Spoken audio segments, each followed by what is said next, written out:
Happy holidays, everybody. I'm Joshua Orro, the Mustang Prince, and welcome to Mustang Prince Orro Reports. Well, folks, as you can see by my lights over here, Christmas is right around the corner. So this week, I'll be blogging 3 special Christmas films from my childhood. Even though I wish I could have blogged them last year if I didn't get struck by copyright Nazis. Damn those people. Anyway, to start things off, I'd like to talk about a show I used to watch up until summer 2002. The show was Sesame Street. Now, this show needs no introduction. Pretty much everyone has watched it at a young age. The show included several things that I liked, like the human characters to the Muppet characters. There were even parts that could teach children about words, letters, numbers, and more. There were several animated segments that taught them too. Heck, the show even had wonderful songs. Sadly, I don't talk about the show too much these days. I mean, not just from how old I am, but the show isn't as memorable these days as it was during the 70s to the 90s. Now, since the holidays are closing in, the special I'll be looking at today is the very first Christmas special that I ever watched in my life, and I'm grateful to the folks at Sesame Street for putting it together. So, let's begin. Airing on television on December 3rd, 1978, the special is Christmas Eve on Sesame Street.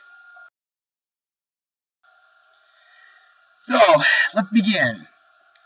It's Christmas Eve on Sesame Street, and everyone is joining in the excitement, until a question from Oscar throws Big Bird into a tailspin. How does a guy like Santa Claus, who's built like a dump truck, come down all those skinny little chimneys? Oscar asks. Suddenly Big Bird is worried that if he can't answer the question, there won't be any presents on Christmas. With the help of all his Sesame Street friends, Big Bird attempts to solve the mystery, but in the process, he discovers that the true miracle of Christmas isn't the presents under the tree, but the spirit of loving and sharing. So, what are my thoughts on this special? Well, let me just say that, this is a childhood favorite of mine, and I wish I could have put this on my top 25 holiday films. Oh well, I guess I'll label it as another honorable mention. But in the meantime, let's move on to Mustang notes. Now, this special got an Emmy Award for Outstanding Children's Program in 1979. Also, one of Christmas Eve on Sesame Street's competitors that year was a lesser-known, critically panned Sesame Street special on CBS called A Special Sesame Street Christmas. Now, isn't there anything else to mention? Well, yes, actually. The things that I like in this special is that it plays out almost like any other Sesame Street episode in the 70s would. And I also like seeing what everyone does to celebrate this special holiday. Now, what would be a Christmas special, let alone a Sesame Street special, without memorable and catchy songs? Now, almost every one of these songs is a really great one. For example, the first song is Feliz Navidad by Jose Feliciano, which plays while Big Bird skates with one of the children, preceding and followed by a slow orchestral version of the song. Now, this is my favorite song in the special. In fact, whenever I think of this special, Feliz Navidad immediately comes to mind. The second song in the special is True Blue Miracle, sung during the gang's trip from the skating party back to Sesame Street. This is another favorite of mine, because it shows a sweet way of spreading the Christmas cheer to everybody.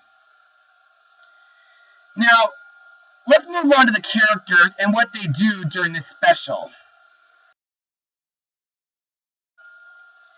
Now, let's start with Big Bird. Now, as I can tell by watching this special, Big Bird is a fast learner when it comes to ice skating, but mostly throughout the whole special, he and Patty try to figure out how Santa Claus goes down the chimney.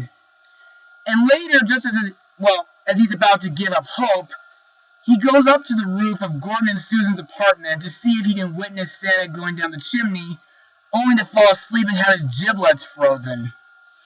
Man. Next we come to Oscar the Grouch, who lives in a trash can on Sesame Street. As mentioned earlier, he made Big Bird feel worried after asking about how Santa goes down the chimney, even though in reality he was only teasing him.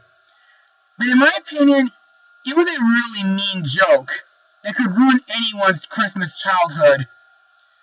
Also, in this special, he has a song called I Hate Christmas. During this song, Oscar pulls several mean Christmas pranks, like throwing snowballs, causing snow to fall on people, breaking a xylophone, and even destroying several Christmas decorations and other things. I mean, I know he's a grouch, but his negativity in the show has a certain humor to it. But here, it's like he has no Christmas spirit ever. Almost like he'd easily make friends with the Grinch or Ebenezer Scrooge from Christmas Carol.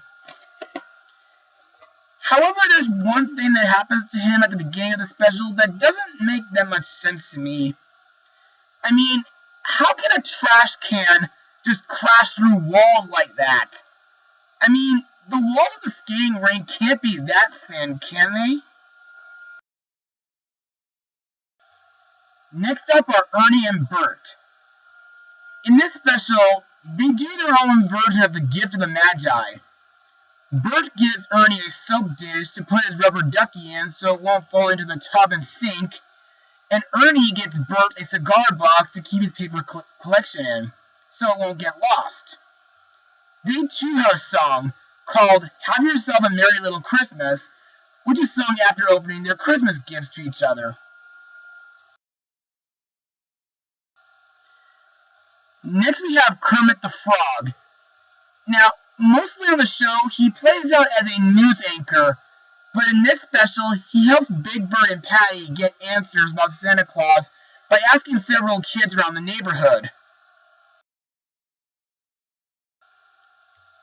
Grover is one of the few friends who help Kermit get answers from kids about Santa. Next up is Cookie Monster, who has a huge addiction to cookies. Sometimes he also eats anything. In this special, while trying to write a letter to Santa Claus, his hunger gets the better of him and makes him eat his pencil and typewriter. He even tries to call Santa, but he even eats the telephone as well. At the end of the special, he eats Gordon's Christmas tree too. Next we have Big Bird's best friend, Mr. Snuffleupagus, or Snuffy for short. Now, he doesn't do too much in this special, but he is being used to see how Santa can go down a chimney by,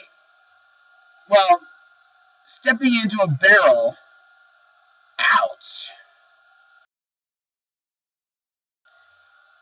Count Von Count, my favorite Sesame Street character, is also in this special, but he doesn't do too much either, other than playing hockey and ice skating with Ernie, Bert, and Cookie Monster. Now let's talk about the human characters of Sesame Street, starting with Patty, played by Debbie Chen. Now, while she doesn't appear too much on the show, in my opinion, she's a really cute character, and I like the fact that in this special, she sticks by Big Bird a lot and trying to help him find answers about Santa Claus going down a chimney. Plus, I think she's pretty sweet. Next up is Mr. Hooper, played by the late Will Lee. He owns a shop on Sesame Street, and in my eyes, this guy is a real saint. And it's interesting to know that he's a Jewish citizen. I mean, one of my best friends is Jewish, and I'm cool with that. Well, anyway, he's the one who Ernie and Bert go to in order to sell their most treasured possessions to in order to buy some Christmas gifts for each other. But later, Mr. Hooper gives Ernie and Bert back their things in the form of Christmas presents. I also feel like he's the kind of person who enjoys seeing people happy with what they got for Christmas without getting anything in return. Next we have Gordon, played by Roscoe Orman. He and his wife, Susan, are great characters on the show. In this special, they are who Patty goes to tell them that Big Bird is missing from his nest. They even explain to Big Bird that the presents aren't the most important part of Christmas. The importance of Christmas is being together with everyone who love you at Christmas. Maria is played by Sonia Manzano, who a while ago retired from the show. Anyway, in the show she's a great character, even though I mostly remember that she, along with Gina, sang in one of my favorite music videos, The Word Is No. In this special, while everyone is out looking for Big Bird, she lectures Oscar about what he said to him. Man, nothing gets by her, huh? Lastly, we have Bob Johnson, played by Bob McGrath. In this special, he rehearses a song on the piano called Keep Christmas With You, with Linda leading a group of children in singing the chorus. This means another great Christmas song. Also, it gets a reprise at the end of the movie. And now for my final words. Overall, Christmas Eve on Sesame Street is a great film to watch during the holiday season. It has a great moral, the characters are memorable, as memorable as they are on the show, and the songs are just full of holiday spirit. Well, except for Oscar's song, that is. I recommend this special to either fans of the show or children's TV specials in general.